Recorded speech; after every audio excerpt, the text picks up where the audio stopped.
I hope you all are doing great and following along with me the neural network series where we have already covered the foundation of neural networks followed by loss functions and gradient descent. Hi, I'm Tiasha, an AI engineer. In today's video, we'll be connecting the dots together using the algorithm called backpropagation. Let's take a simple neural network example to understand the algorithm. In the input layer, we have two neurons, we have two hidden layers, and each having two neurons, and we have one output layer. Let's populate the values for input layer, hidden layer 1, hidden layer 2, and output layer. So for the hidden neuron H1, we have one bias B1 and weight W1. Likewise, we have all the weights and biases defined in each layer.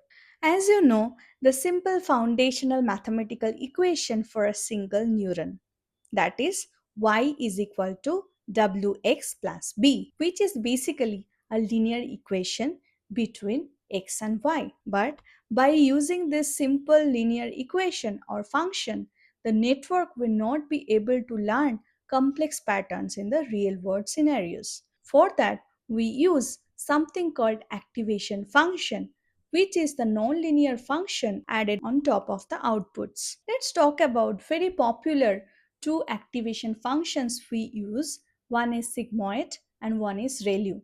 So sigmoid activation function is this one which we mostly use in the output layer of the neural network.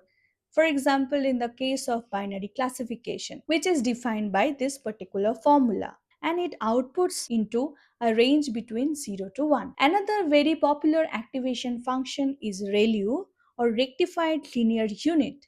What it does? It outputs 0 if the input is negative and the exact input value if it is positive defined by this particular formula. ReLU is one of the most popular choices for hidden layers in the modern deep learning models due to its fast training times and ability to avoid the vanishing gradient problem, which we'll be discussing in some other video.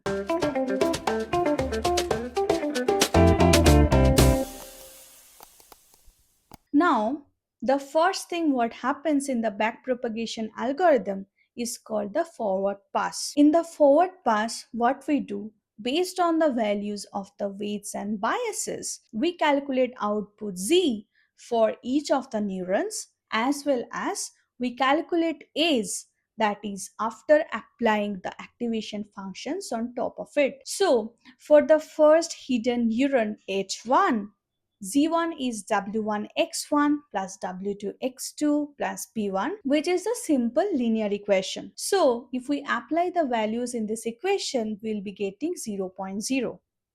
Next, as I mentioned, we'll be applying the ReLU activation function on Z1 and we'll get A1, which is zero point 0. Likewise, we'll be calculating for hidden neuron H2, then we'll be calculating for the hidden layer 2 for H3. So now we have A1 is zero point 0, A2 is 1.0, and my Z3 is W5A1 plus W6A2 plus B3.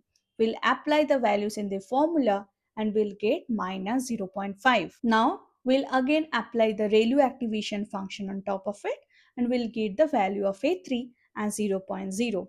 Similarly, we'll calculate the forward pass for the hidden neuron H4.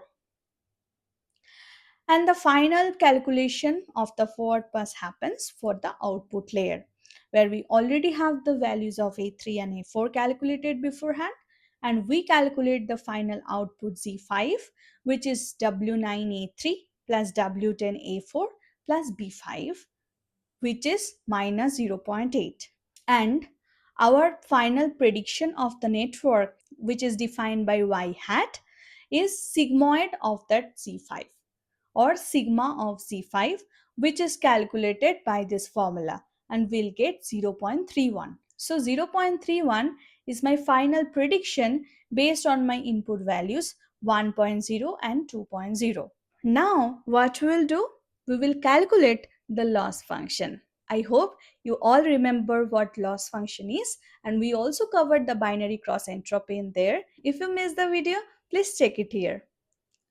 So my y hat is 0.31 and y, the actual value is say 1. So we'll be calculating the loss, which is L of y cap and y.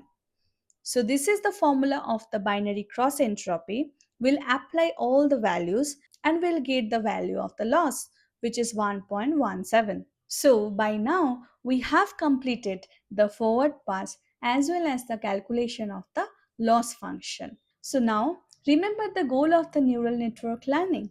We have to reduce the loss, and that's where comes the next step, the backward pass. Backward pass traverses backward from output layer to the input layer. It uses the chain rule of calculus to determine how sensitive the total error is to every single weight and bias in the network. This is the snapshot after the forward passes for the output layer. Next, we calculate the gradient of L with respect to Z5. And similarly, we calculate it with respect to the weights W9, W10 and bias B5. Next, we continue with the backward pass for the hidden layer 2. We calculate the gradient of loss with respect to A3, A4.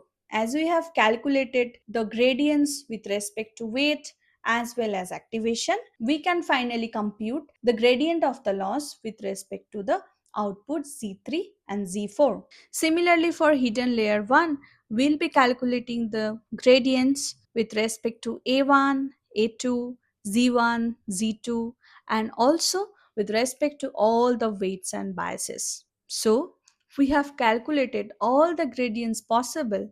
Now, we are ready to update the weights and biases to improve the performance of our neural network, which is nothing but to reduce the loss. Now, once the gradient calculation is done, we have to update the weights and biases. So, for that, we use two updation rules.